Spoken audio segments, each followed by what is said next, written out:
अस्सलाम वालेकुम। Anam Hasan 3D story. एक दिन की बात है, अली नामी एक ज़हीन बच्चा अपने दादा अबू के पुराने संदूक में से एक अजीब सी ऐनक निकालता है।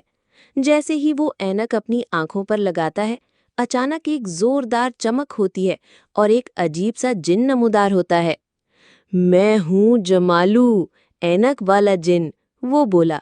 जिसने ये जादुई ऐनक पहनी, मैं उसका दोस्त बन जाता हूँ। अली पहले तो डर गया, मगर जब जमालू ने मुस्कुराकर उसकी तरफ देखा और कहा कि वो सिर्फ भला चाहता है, तो अली ने उसे अपना दोस्त मान लिया। जमालू के पास बहुत सारी जादुई ताकतें थीं, मगर वो सिर्फ नेक कामों के लिए इस्तेमाल करता था। अली और जमालू रोज एक नई मुहिम पर जाते।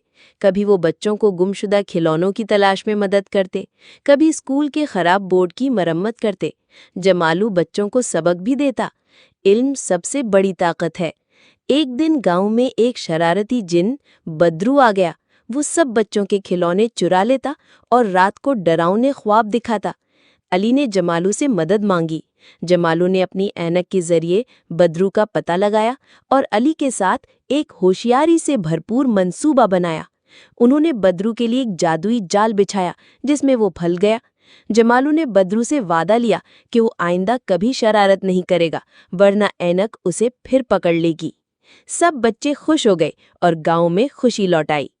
अली ने ऐनक वापस संदूक में रख दी, मगर वो जानता था कि जब भी जरूरत हो, ऐनक वाला जिन जरूर आएगा। सबक या इखलाकी पैगाम। 1. नेकी और मदद का जज्बा।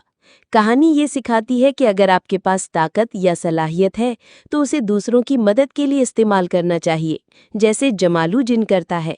2. इल्म की अहमियत। जमालू बार बार कहता है, इल्म सबसे बड़ी ताकत है।